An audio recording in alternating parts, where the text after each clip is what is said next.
Papermaker Mondi said its third quarter underlying profit was higher than a year earlier and said it plans more cost-cutting measures on the back of a slowed growth in demand. Mondi, which is also listed in London, said underlying operating profit for the quarter to end September was 136 million euros, which was higher than the comparable period a year earlier.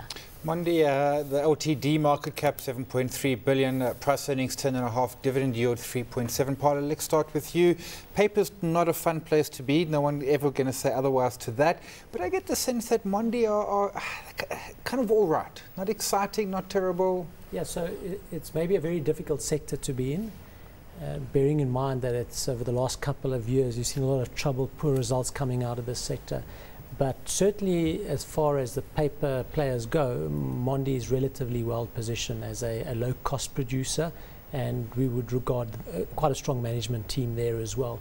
The interesting part here is that just look at their cash flows. They're very cash generative at the moment, and they are writing down their debt.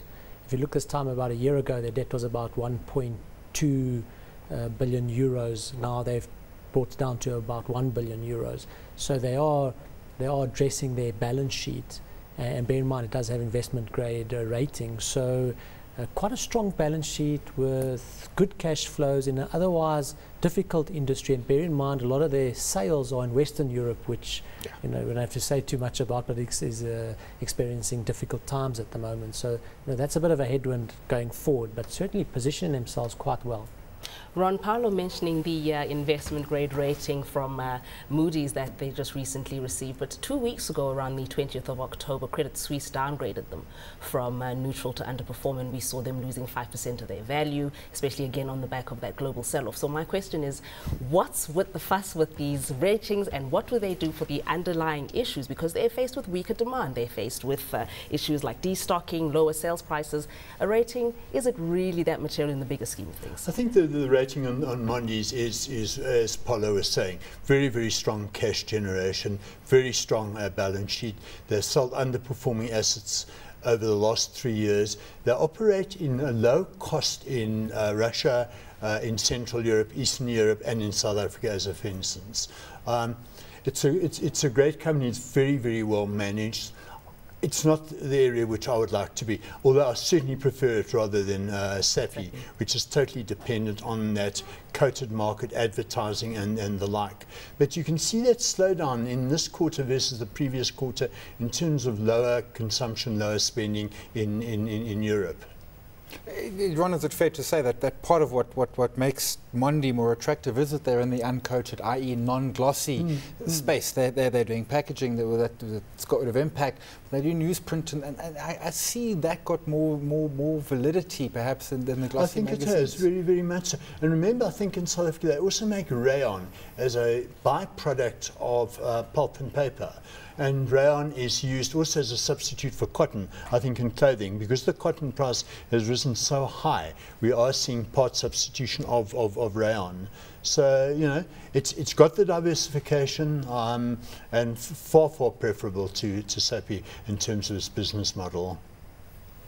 Paolo, you mentioned quality company. We can absolutely see that. What's hurting them, the sector they're in, but Europe, frankly, hurting them. Is it a sense that we need Europe to come right, because that's still their core business, before we're really going to see Mondi really kicking on? Yeah, so you will need Europe to come right, because that's its pretty much its sales base, where it's selling into.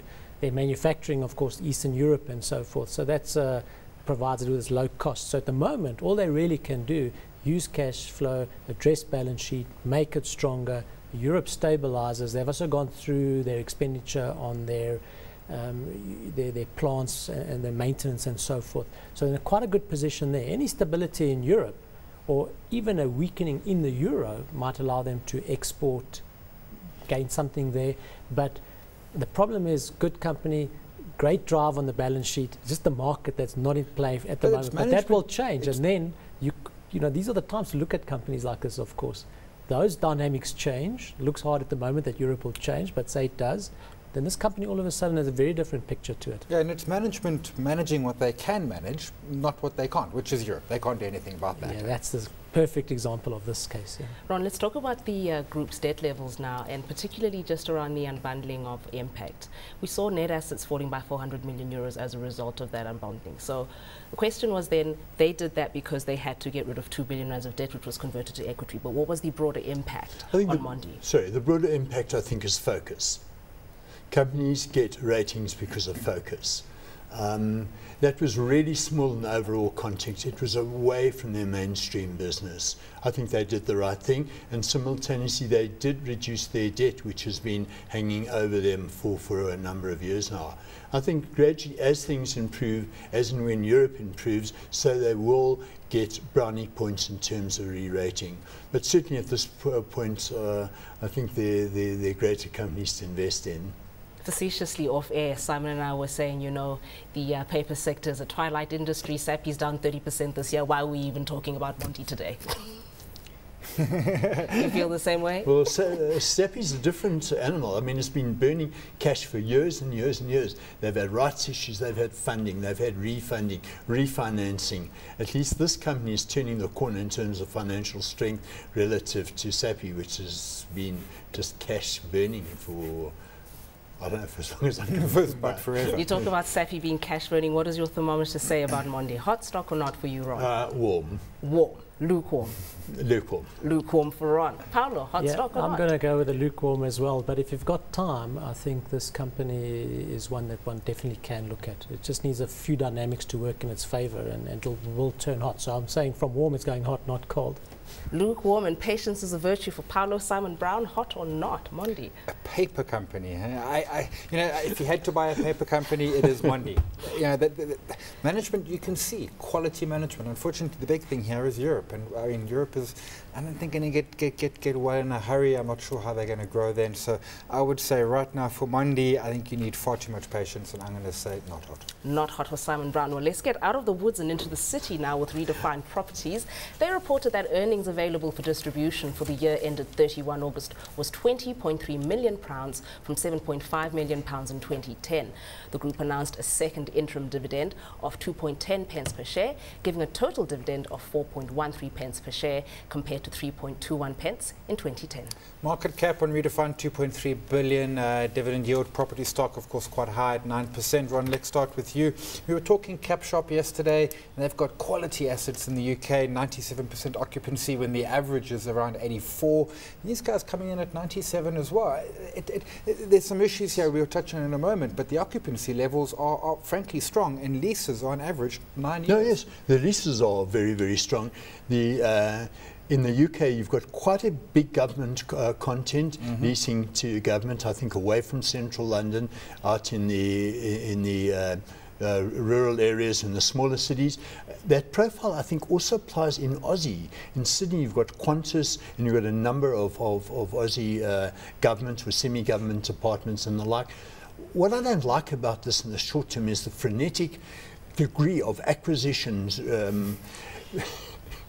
and buying and selling and buying and selling. I think when this thing sort of slows down and we see some sort of consolidation, I'd look at it. I think it's a little bit too early now. As you're saying, I think capital shopping centres, the quality is great, it's tested. What you've got 10 major shopping centres out of 23, you're not allowed to build any more. This one I'd like to sit and watch maybe for another year. Paolo, Ron saying that he's concerned about this frenetic acquisitive trail that the company's been on. Could we just touch on the acquisition of a property portfolio from Zenprop with 1.8 billion rand payable in cash? Now, they're going to be getting 14 properties in the office space sector as well as industrial. What was the rationale for this acquisition? And why wasn't an independent valuation not done on the properties in this portfolio? Yeah, look, I think it's a fairly new company, so you're seeing a lot of activity here, but bear in mind, if you look at the management team behind it, they, even in the South African space, been quite active in the property game, and they've been critical in terms of the South African space. And so I have a little hesitation in the sense that, yeah, they might be quite active, but these guys have been doing this for some time. So there's a record that the activity levels, they're not new to the game. And I think their whole intention is to restructure this property portfolio. So it looks fairly high at the moment, and it is a concern because you're running through certain deals, you don't fully understand necessarily the valuations. they certainly would have looked at those property and been fairly comfortable with the valuations in that group of the past. So, you know, I would suggest that they are fairly familiar as a management team with regards to the valuation of that property. The yield sitting at 9%, bear in mind, is a sterling yield, of course. Of course. It's sterling in two ways, a bit of a pun there. But it's there for pretty much a good reason, and that is the uncertainty going forward. Look, there's certain niches that they've got, of course, the hotel group, for example. So they are developing their little spots. But it's also very high gearing, so it's maybe reflecting that as well. And of course, a lot of the earnings coming through is because of currency. So they've got the Australian operation, that's been a good investment, of course, and the Swiss-German operation with the euro together, that actually has contributed quite nicely to their earnings. And you can't bank on currency, though, all the time going forward. At some stage, it'll detract. So it's difficult, as you say, to work out how the final property portfolio is actually going to look here. You mentioned, Paolo, the Australian Cromwell, which they own 22.7%. They don't directly own assets, they own. We've seen that with Imara buying some of Growth Point Australia and the like. Almost a sense, easier perhaps to go and buy, particularly so far away as Australia, to buy into a fund and get your stake that way and your exposure to a territory that way. It's an extra layer of costs, though. It's a difficult one, that, because you yourself could do that, so you don't really need that management team to be doing it. But the reality from their perspective, I think, is they see an opportunity in a region. They don't have the presence or the expertise right there at the time. They want to take advantage of something, so they go the listed route and buy a shareholding.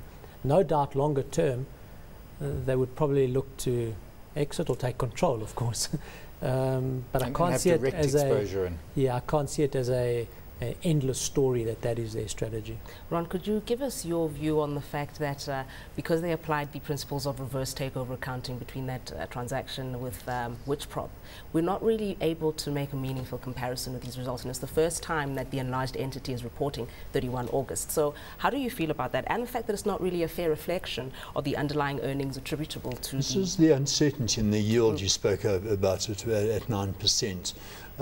Where you have these accounting measures, some of which are quite difficult to understand, it does bring a modicum of uncertainty. But the management is good. They have a superb track record. They've been in the property game for a long time.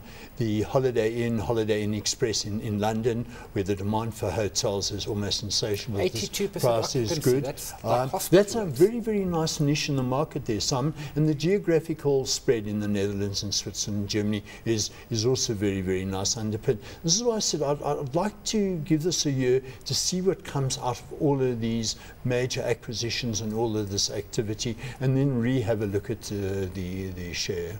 Paolo, Ron mentioned it, and in fact they mentioned in the update a lot of their tenants in the UK is UK government. Yeah. Austerity measures, is that perhaps a bit of a risk? Yeah, look, ultimately it may well be. Of course they're going to honour their leases and so forth, but these things do come up for renewal, and the question is, well, austerity over by then? Probably not.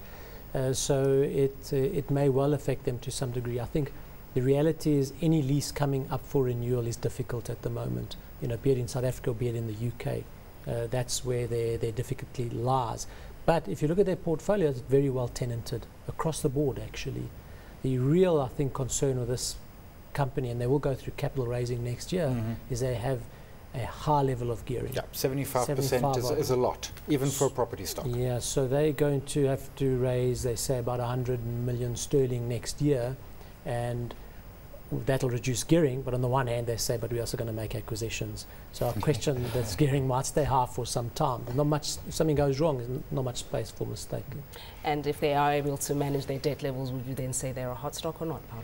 Yeah, I'd be prepared to take a bit of a chance of this one and say, bear in mind, I know the management have got a good success record behind them. I'd say it's hot on this score. Paolo, prepared to take a bit of a chance. Ron, are you? I would say lukewarm. You know, the share I think was listed at R6.